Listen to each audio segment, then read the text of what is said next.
Hi friends, எல்லோரும் எப்படி இருக்கீங்க? நல்லா இருக்கீங்கன்னு நினைக்கிறேன். வீடியோ போட்டு ரொம்ப நாள் ஆச்சு. சரி, இன்றைக்கி ஒரு வீடியோ போடலாம் அப்படின்னு நினச்சேன். எதை பற்றி அப்படின்னா, இப்போ சம்மர் டைமில் நான் ஆல்ரெடி சம்மர் டைமில் நிறையவே பேசியிருக்கேன், நிறைய டிப்ஸ்லாம் கொடுத்துருக்கேன். இப்போ எதை பற்றி அப்படின்னா, நம்ம முதல்ல பசங்கள்லேருந்து ஸ்டார்ட் பண்ணலாம். இப்போ ஸ்கூலுக்கெல்லாம் லீவ் விட்டுருப்பாங்கல்ல, எக்ஸாம்லாம் முடிஞ்சு. ஸோ அந்த பசங்கள்லேருந்து நம்ம ஸ்டார்ட் பண்ணி அப்புறம் நம்ம அப்படி டிப்ஸ் சொல்லி அப்படியே என்ன சமையல் அதையும் சொல்லி முடிச்சிடலாம். ஸோ ஃபஸ்ட்டு என்ன அப்படின்னு பார்த்திங்கன்னா, சின்ன பசங்களுக்கு சொல்கிறேன். நான் இப்போ அந்த 10th 11th 12th இந்த பிள்ளைங்களுக்கு சொல்கிறேன். ஏதாவது ஸ்டடீஸ் பண்ணுங்கள். ஸோ ஆல்மோஸ்ட் உங்களுக்கு வந்து இப்போது மேலேருந்து ஜூன் ஒரு ஃபஸ்ட்டு 5 வரைக்கும் லீவ் இருக்கும்னு நான் நினைக்கிறேன். ஸோ அந்த லீவை வந்து நல்லா கரெக்டாக யூட்டிலைஸ் பண்ணிக்கோங்க. 10th 11th 12th ஏதாவது கம்ப்யூட்டர் கிளாஸோ இல்லை வந்து டைப்ரைட்டிங் கிளாஸ் அந்த மாதிரி போங்க. ஸோ டெக்னிக்கல் ஸ்கில்ஸ்ன்னு சொல்லுவாங்க. இது எல்லாமே இந்த மாதிரி ஒரு டெக்னிக்கல் சைடு ஏதாவது ஒரு இது நீங்கள் படித்து வச்சுக்கிட்டீங்க அப்படின்னா ஜாப்க்காக போகும்போது இது வந்து உங்களுக்கு ஒரு ப்ளஸ் பாயிண்ட்டாக இருக்கும். ஓகேங்களா? So 3 month computer course, 6 month computer course அந்த மாதிரிலாம் இருக்கும். பேசிக் எம்எஸ் ஆஃபீஸ் மட்டும் நீங்கள் தெரிஞ்சால் கூட உங்களுக்கு அது ஒரு யூஸ்ஃபுல்லாக இருக்கும். ஃப்யூச்சரில் டிகிரி எடுக்கிறீங்க கம்ப்யூட்டர் ரிலேட்டடாக அப்படின்னா உங்களுக்கு யூஸ்ஃபுல்லாக இருக்கும். ஒரு 3 months கோர்ஸு, 6 month கோர்ஸ் படிச்சிங்க அப்படின்னா டேலி படிக்கலாம். டேலிலாம் படிச்சிங்கன்னா பிகாம் எடுக்க போகிறீங்க, 12th முடிச்சுட்டு பிகாமு பிபிஏ இதெல்லாம் எடுக்க போகிறீங்க அப்படின்னா டேலி யூஸ்ஃபுல்லாக இருக்கும். அக்கௌண்ட்ஸ் சம்மந்தமாக படிக்க போகிறீங்கன்னா டேலி உங்களுக்கு ரொம்ப யூஸ்ஃபுல்லாக இருக்கும். ஸோ டேலி கோர்ஸ் படிக்கலாம். மேபி அது 6 month அப்படின்னு நினைக்கிறேன். அதுக்கப்புறம் பேசிக் நம்ம எம்எஸ் ஆஃபீஸ், எக்ஸல், ஆக்சஸ் இந்த மாதிரி விஷயங்கள், டேட்டாபேஸ் பற்றி படிக்கலாம். ஸோ ஏதாவது ஒரு கம்ப்யூட்டர் கோர்ஸ் படிங்க. சாஃப்ட்வேர் லைன் ஐடி ஃபீல்டில் போகிறீங்க அப்படின்னா ஏதாவது ஒரு சாஃப்ட்வேர் லாங்குவேஜ், C++, ஜாவா நிறைய இருக்குது, பைத்தான் இருக்குது, நிறைய வந்துடுச்சு சாஃப்ட்வேர் லாங்குவேஜஸ். இதெல்லாம் எக்ஸாம்பிள் தான். ஸோ இது மாதிரி ஏதாவது நீங்கள் படிக்கணுன்னா படிக்கலாம். டைப்ரைட்டிங் படிச்சுக்கோங்க. டைப்ரைட்டிங் படிச்சுட்டு கம்ப்யூட்டர் படிச்சிங்கன்னா ஈஸியாக இருக்கும். ஸோ டைப்ரைட்டிங் கற்றுக்கோங்க. மேபி இங்கிலீஷ் டைப்ரைட்டிங்காவது கற்று வச்சுக்கோங்க, ரொம்ப யூஸ்ஃபுல்லாக இருக்கும். ஸோ இது வந்து பசங்களுக்கு முடிஞ்சிச்சா. அதுக்கப்புறம் இப்போ ஹெல்த்துக்கு என்ன பண்ணோம் அப்படின்னு சொல்லிடுறேன். நிறைய தண்ணி குடிங்க. ஸோ இந்த வெயிலில் வந்து நம்ம லிப்ஸ் அடிக்கடி ட்ரை ஆகும்ல, கொஞ்ச நேரம் பேசினாவே. நிறைய தண்ணி குடிங்க. அப்புறம் நல்லா குளிங்க. இது என்னடா இது சிம்பிளான விஷயம், பேசிக் விஷயம் சொல்கிறேன்னு தப்பாக எடுக்காதீங்க. டெய்லியும் 2 வேளை குளிங்க. நிறைய ஸ்வெட்டிங் வரும்ல நம்ம எங்கேயாவது வெளியே போயிட்டு வந்தால். ஸோ அது வந்து நம்ம ஸ்கின்னுக்குமே ரொம்ப நல்லது, நம்மளுக்குமே ரொம்ப நல்லது. இந்த ஸ்கின் அலர்ஜி, வேர்க்குரு இந்த மாதிரி விஷயம்லாம் வராமல் இருக்கணும்னா டெய்லியும் நல்லா 2 வேளை தூங்குறதுக்கு முன்னாடியும் காலையில் எழுந்திரிச்ச உடனேயும் நல்லா குளிச்சுடுங்க. நல்லா ஃப்ரெஷ் ஆகிடுவீங்க. ஸோ வெயிலுக்கு 2 வேளை குளிங்க, நிறைய தண்ணி குடிங்க. இந்த வெள்ளரிக்காய் பிஞ்சுலாம் இருக்கும்ல, நம்ம ரோட் சைட்லலாம் பார்ப்போம். நிறைய வெள்ளரிக்காய் பிஞ்சு வாங்கி சாப்பிடுங்க, கிரேப்ஸ் சாப்பிடுங்க, ஆரஞ்சு சாப்பிடுங்க. அந்த மாதிரி குளிர்ச்சியான பழங்கள் நிறைய சாப்பிடுங்க. ஸோ இதெல்லாமே நம்மளோட ஸ்கின்னுக்கு, ஹெல்த்துக்கு எல்லாத்துக்குமே நல்லது. ஸோ இந்த டிப் பிடிச்சிருந்தா ஃபாலோ பண்ணிக்கோங்க. நெக்ஸ்ட்டு வந்து என்னது டிப்ஸ் சொல்லிட்டேன்னா, அப்புறம் என்ன சமையல் அப்படின்றத நான் சொல்கிறேன். எங்கள் வீட்டில் இன்றைக்கி என்ன சமையல் அப்படின்னு பார்த்திங்கன்னா, மட்டன் குழம்பு, உருளைக்கிழங்கு போட்டு செஞ்சது, சாப்பாடு, அப்புறமா என்னது ஆம்லேட். ஓகேவா?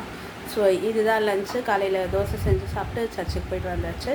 ஆக்சுவலாக நான் போயிட்டு வந்த ட்ரெஸ்ஸோடு அப்படியே வீடியோ போடுறேன். ஏன்னா நிறைய வீடியோ போட்டிருக்கேன், ஆனால் எல்லாமே நைட்டியில் இருக்கும். ஸோ அதனால் ஒரு டிஃப்ரெண்ட்டுக்காக ட்ரெஸ் சேஞ்ச் பண்ணாமல் அப்படியே வீடியோ போடுறேன். ரொம்ப ரொம்ப ரொம்ப நாளாச்சு, கிட்டத்தட்ட 1.5 month கிட்ட ஆயிடுச்சு வீடியோ போட்டு. ஓகேவா? ஸோ இது நான் சொன்ன விஷயம் எல்லாமே ஒரு குட்டி குட்டி விஷயந்தான், ஆனால் நிறைய அது பின்னாடி பெனிஃபிட்ஸ் இருக்குது. அதனால் ரொம்ப சிம்பிளாக ஈஸியாக எடுத்துக்காதீங்க.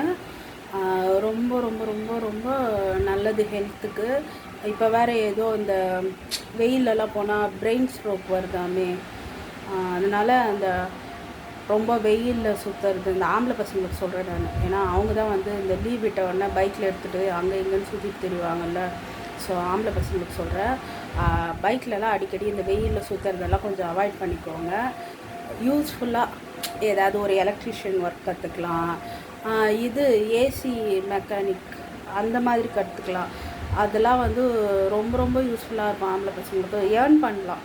இந்த 2 மந்த்தில் நீங்கள் ஒன்ஸ் ஏர்ன் பண்ண ஆரம்பிச்சிட்டிங்க அப்படின்னா அது வந்து ஒரு ஒரு நல்ல குவாலிட்டி. பாய்ஸ்க்கு சம்பாதிக்கிறது அப்படின்ற ஒரு விஷயம் வந்து ஒரு நல்ல குவாலிட்டி. உங்கள் தேவையை நீங்களே பார்த்துக்கலாம். அம்மா அப்பாவை டிபெண்ட் பண்ணி இருக்க தேவையில்லை. மேபி அம்மா அப்பாவுக்கும் அது வந்து ஹெல்ப்ஃபுல்லாக இருக்கும். அதனால் ஒரு டெக்னிக்கல் சம்மந்தமாக ஏதாவது கற்றுக்கோங்க. ஏசி மெக்கானிக், பைக் மெக்கானிக் அந்த மாதிரி ஏதாவது கற்றுக்கோங்க. மொபைல் சர்வீஸு, இது எல்லாமே நீங்கள் வீட்லேயே இது வந்து நீங்கள் படித்து வேலை கிடைக்கல அது செகண்ட் திங். வேலை கிடைக்கலனா கூட நம்ம ஒரு கைத்தொழில் கற்றுக்கிட்டோம் அப்படின்னா வீட்லேயே கூட டெய்லி ஒரு 2 மொபைல் சர்வீஸ் பார்த்து கொடுத்தீங்கன்னா கூட ஒரு 200-300 மேபி ஏர்ன் பண்ணலாம். உங்கள் மொபைல் ரீசார்ஜுக்கு, உங்கள் வண்டியோட பெட்ரோல் செலவுக்கு, உங்கள் தேவைக்கே அது யூஸ்ஃபுல்லாக இருக்கும். ஸோ அதுக்காக சொல்கிறேன், பாய்ஸாக இருந்தால் அதிகமாக வெயிலில் சுற்றி டைம் வேஸ்ட் பண்ணாமல் இந்த மாதிரி ஏசி மெக்கானிக்கு, மொபைல் சர்வீஸு, இல்லை எலக்ட்ரிஷியன் ஒர்க்கு, இது மாதிரி ஏதாவது ஒர்க் கற்றுக்கோங்க. ஸோ உங்களோட டைம் அண்ட் டேஸை வந்து யூஸ்ஃபுல்லாக ஸ்பெண்ட் பண்ணுங்கள். கேர்ள்ஸ், 12th முடித்த கேர்ள்ஸ் தயவு செஞ்சு குக்கிங் கற்றுக்கோங்க.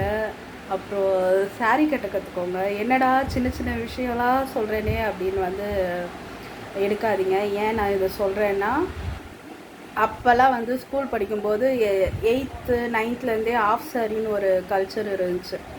ஸோ அதனால வந்து ஆஃப் சாரி கட்டுவாங்க. அதுக்கப்புறம் அப்படியே சாரீ கட்ட வந்துடும். இப்போ வந்து அந்த ஆஃப் சாரி அப்படின்ற கல்ச்சரே நம்ம வந்து பார்க்க முடியறதில்ல. எல்லா ஸ்கூல்லேயுமே சுடிதான் இல்லையா? அதனால் என்ன ஆகுது அப்படின்னா, பிஎட் காலேஜ்லாம் போகும்போது சாரீ கட்ட தெரியாமல் பிள்ளைங்க வந்து இந்த பியூட்டி பார்லரில் போய் சாரீ கட்டி விட 300 சார்ஜ் பண்ணுறாங்க. ஓகேவா? ஸோ அது ஏன் ஒரு காசு கொடுத்து போய் வெளியே கட்டிக்கிறது? நீங்களே அதை கட்டி கற்றுக்கலாம்ல. அதே மாதிரி குக்கிங் கற்றுக்கோங்க. ஸோ எதுவுமே நம்ம வாங்கி வீட்டில் குக் பண்ணி சாப்பிட்றது தான் ரொம்ப ஹெல்த்தி. ஸோ அதனால கேர்ள்ஸ், நீங்கள் வந்து சாரீ கட்டுறது கற்றுக்கலாம். அதுக்கப்புறம் அது ரொம்ப பெரிய விஷயம் இல்லை, ஆனால் அது கூட தெரியாமல் நிறைய பேர் இருக்காங்க. அவங்களுக்காக நான் சொல்கிறேன், சாரீ கட்ட கற்றுக்கோங்க. அது வந்து நம்மளோட ரொம்ப ரொம்ப ட்ரெடிஷனான நம்ம கல்ச்சர். ஸோ நம்ம கல்ச்சரை நம்ம மிஸ் பண்ணக்கூடாது. அதுக்காக அது கற்றுக்கோங்க. குக்கிங் கற்றுக்கோங்க. அதுக்கப்புறம் இந்த மாதிரி நான் சப்ஜெக்ட் ரிலேட்டடாக சொன்ன டெக்னிக்கல் ஸ்கில்ஸ் கற்றுக்கோங்க. ஓகே, இவ்வளோ தான் வீடியோ. இதை வந்து ஒரு தடவைக்கு 2 தடவை பாருங்கள். அப்போ தான் புரியும் நான் என்ன சொல்ல வரேன்னு. ஏன்னா நான் அப்படியே மாற்றி ஒரு டாப்பிக்லேருந்து இன்னொரு டாபிக் ஜம்ப் பண்ணி அப்படி பேசுகிறேன்னா, ஸோ கோர்வையாக என்ன சொல்ல வரேன்றது கொஞ்சம் புரிஞ்சுக்கிறதுக்கு கஷ்டமாக இருக்கும். அதனால் ஒரு தடவைக்கு 2 தடவை பாருங்கள். நான் என்ன சொல்ல வரேன் அப்படின்றது உங்கள் எல்லாருக்குமே புரியும். நல்ல விஷயங்கள் சொல்லியிருக்கேன். ஸோ தயவு செஞ்சு ஃபாலோ பண்ணுங்கள், எடுத்துக்கோங்க. ஓகே, பாய். இன்றைக்கி வீடியோ இவ்வளோ தான். வேறு ஏதாவது எனக்கு தோணுச்சுன்னா நான் சொல்கிறேன். இப்போதைக்கு இவ்வளோ தான். இது வந்து ஒரு அட்வைஸாக எடுத்துக்காதீங்க. இது எல்லாமே பேசிக். நம்ம பாட்டி தாத்தா, நம்ம அம்மா அப்பா நம்மளுக்கு சொல்லித்தர வேண்டிய விஷயங்கள். அதுதான், வேறு ஒன்றுமே கிடையாது. இது நான் வந்து ஜஸ்ட் ஃப்ரெண்ட்லியாக சொல்கிறேன். ஓகேவா? லைக் பண்ணுங்கள், ஷேர் பண்ணுங்கள், சப்ஸ்கிரைப் பண்ணுங்கள். நல்ல விஷயங்கள் ஷேர் பண்ணுங்கள், நல்ல விஷயங்கள் பண்ணுங்கள், கற்றுக்கோங்க, ஹெல்ப் பண்ணுங்கள் மற்றவங்களுக்கு. இந்த வயசானவங்களுக்கெல்லாம் நிறைய ஹெல்ப் பண்ணுங்கள். நான் அதெல்லாம் பார்க்குறேன். நான் பஸ்லலாம் போகும்போதுலாம் நான் பார்க்குறேன், ஸ்கூல் பிள்ளைங்க, காலேஜ் பிள்ளைங்கள்லாம் அந்த வயசானவங்களுக்குலாம் இடமே விட மாட்டேங்கிறீங்க. நாங்கள் ஸ்கூல் படிக்கும்போதெலாம் நாங்கள் எந்திரிச்சு இடம் விடுவோம். யாராவது வயசானவங்க இருந்தால், இல்லை யாராவது குழந்தை வச்சுட்டு இருந்தால் அவங்கள உட்கார வச்சுட்டு நாங்கள் நின்றுட்டு வருவோம். ஆனால் இப்போ வந்து அந்த பேசிக் அந்த அந்த ஒரு ஹெல்பிங் டெண்டன்சியே யார்கிட்டையுமே இல்லை. அவங்க கம்ஃபர்டபுளாக உட்காந்து வந்தால் போதும், யார் எவ்வளோ கஷ்டப்பட்டா என்ன அப்படின்ற மாதிரி நினைக்கிறீங்க. ஆனால் கொஞ்சம் அந்த வயசானவங்களாம் பஸ்லலாம் வராங்க அப்படின்னா தயவுசெய்து அவங்களுக்கு கொஞ்சம் இடம் கொடுங்க. அதே மாதிரி குழந்தை வச்சுருக்காங்க அப்படின்னா அவங்களுக்கு இடம் கொடுங்க. இந்த மாதிரி சின்ன சின்ன இதெல்லாமே நம்ம ஹியூமன்ஸ்குள்ளே இருக்க வேண்டிய சின்ன சின்ன விஷயங்கள். அதை வந்து நீங்கள் ஃபாலோ பண்ணுங்கள். ஒருத்தர் செய்கிறாங்க, ஒருத்தர் செய்யலை, அப்படின்ட்டு உங்கள் குணத்தை உங்களோட நல்ல குவாலிட்டிஸை நீங்கள் வந்து மாற்றிக்காதீங்க. அவங்க செய்யலின்னா பரவாயில்ல, உங்களை பார்த்து அவங்க கற்றுப்பாங்க. ஓகேவா? அதனால் நல்ல விஷயங்களை மாற்றிக்காதீங்க, நல்ல விஷயங்களை விட்டு கொடுத்துடாதீங்க. நம்ம ஹியூமனுக்குன்னு சில விஷயம் இருக்குது, அது எல்லாமே நம்ம இழந்துடக்கூடாது. ஸோ ஹெல்ப் பண்ணுங்கள், யூஸ்ஃபுல்லாக கற்றுக்கோங்க. அவ்வளோதான். ரொம்ப டைம் ஆயிடுச்சு, நிறைய நேரம் ஆயிடுச்சு வீடியோ. பாய், ஹாப்பி சண்டே. நல்லா என்ஜாய் பண்ணுங்கள், நல்லா சாப்பிடுங்க, ஹெல்த்தை பார்த்துக்கோங்க. பாய் பாய்.